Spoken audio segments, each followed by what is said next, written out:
But no one tonight has put up a scoreline as impressive as Manchester United's 5-0. If that second leg does get played anytime soon, that's that. I mean, no chance of coming back there. No, absolutely not. They were quite poor all night, actually. Last, they didn't get going at all. Of course, I think the closed stadium didn't help them at all. And United controlled that game across the 90 minutes. Very little in the final third, very little chances. That was down to United being so good, well organised. But the way they kind of threw in the towel at the end as well, that certainly has put the game to bed. It was a real disappointing performance from them, yeah. Yeah, Keith, it's 11 matches unbeaten now for Ole Gunnar Solskjaer. That matches the great start he had at the beginning when he first came in. But I think this is more impressive because he's been through tough times. Obviously, when he first went in, they needed that different voice. This is a more impressive run. People will factor in that certain opposition that they've played against tonight being a prime example of that, but I thought he paid a lot of respect to Lask in the team selection, and it showed in the performance. It was a very comfortable, professional, experienced type performance. Going away, okay, there was no hostility with the lack of crowd, but very, very accomplished away performance, and they took their chances to probably give the scoreline more of a feel to what it should have been. There should have been more up at half time. Yeah, they're really motoring, Kevin. I mean, even Daniel James, who had that great start to the season, things had dried up for him. But he's got his fourth goal now for Manchester United. Yeah, well, there's a number of players you could put that against. A lot of the players for United, we obviously highlighted Luke Shaw at the start of the game as well. Keith highlighted Fred. Those two in particular have been playing well. But yes, I think Daniel James tonight, I think he showed good energy. Juan Mata, Brian touched on as well. He wasn't the greatest tonight, but got his goal. The real stars of the show tonight was certainly Fernandes and Ighalo, the way they linked up together. So United have got a well-balanced side. They look strong, well-organised.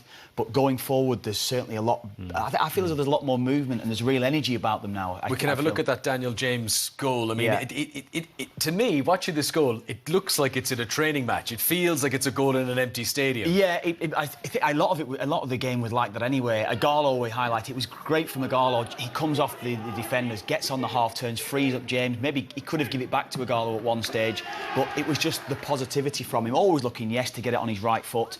Clearly onside as well, keeping himself looking right across the line. Clever run from him. And once he skips inside, he's always looking to take that shot on. But that was maybe, yeah, of course, the second goal for them. But I think, as Keith's saying there, it could have been 3 or 4 before that stage. United were in total control of that game this evening, yeah. Yeah, and Brian mentioned, Keith, in the commentary that Juan Mata actually hadn't been having a very good game, but then he scores a good goal. Yeah, we were talking about it off-air, actually, the type of player he is. He's always going to be very comfortable in possession. He's always going to be neat and tidy. When the game becomes a bit stretched, he simply hasn't got the pace or the legs to play at that type of level. But he's got real quality, there's no doubt about that. And when you've got the type of team he has around him at the moment, he's going to get opportunities to get on the ball. And this was a really good passage of play. Pereira's into the play now, finds Mata. This is something that's come into their game, and you've seen it in the goal Kev just showed, Daniel James' goal, running in beyond. Look, don't even get me started on the defending from Lask, because it's shocking here. It's schoolboy defending. But the fact that Ighalo comes short, drags the centre-half in, there's the space, the ball comes, and you'd expect him to tuck it away. Players of this level, that is a very, very good opportunity. But Fred spots the run.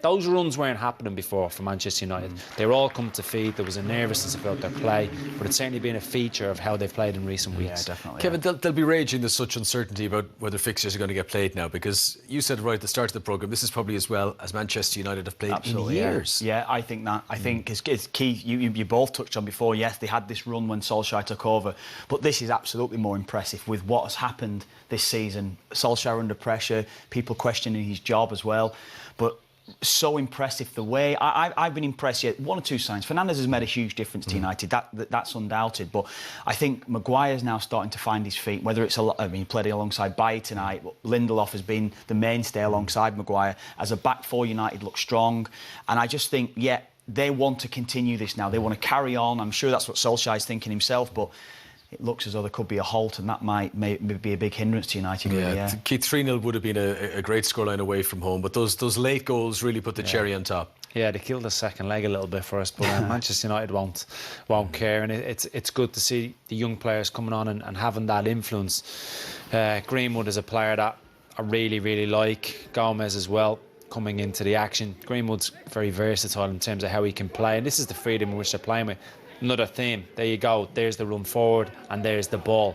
I think he gets a tad lucky But he just decides the angle's going against him. What's the worst that could happen? Put my foot through it. Controlled strike, creeps in at the front post, past Schlager. And he would have been disappointed not to start the game tonight. Gallo coming in has obviously had to be patient with his game time as well. But there's no doubt this young man has a very, very bright future. Do you know what, Keith? You've touched on the running and the movement off the ball as well. It's easy to say that, but when teams are playing within themselves, you constantly see, something you said before, you'll see it, play becomes congested, it becomes very tight. All of a sudden, United are playing with a bit of freedom. I mean, this is a bit of a joke of a goal. It was a terrible error by Schlager in goal, but as you said there, Connor, they deserved it, and it was the cherry on top and everything like that, but they deserve that, United, because they played against a poor side tonight, don't get me wrong, but United, away from home, it's always going to be slightly difficult. Made easier with the stadium closure, but that was as good away performance, you'll say. And a good preparation for Sunday, assuming it does go ahead. A reunion with Jose Mourinho. And Ole Gunnar Solskjaer, given the recent form of both those clubs, he'll really fancy his team. Yeah, very much so. And getting Fernandes off, resting certain players. They're in good place, and we all know what place Spurs are in at the moment. Dismal the other night, so it's going to be a very tough game for them. So right now, you'd have to fancy United strongly. Is there anything to say that Bruno Fernandes has been lucky here, that the team has actually clicked just when he came in? I mean, we're all saying it's because of him. Well, they didn't have his type, though, did they? They've not had a player. He was the missing piece. Well, yeah, I think if they've got Mata playing in there, United don't play the same way. His energy off the ball, his work rate, Brian touched on it in commentary there, he works so hard without the ball, but also when he takes the ball, he receives it in the right areas, and he's always looking forward with his passes. Little clever play around the corners, doesn't always come off, but he's always looking to try something, and United have not had that type. So, yeah, I think he has been a game changer for United, yeah. OK.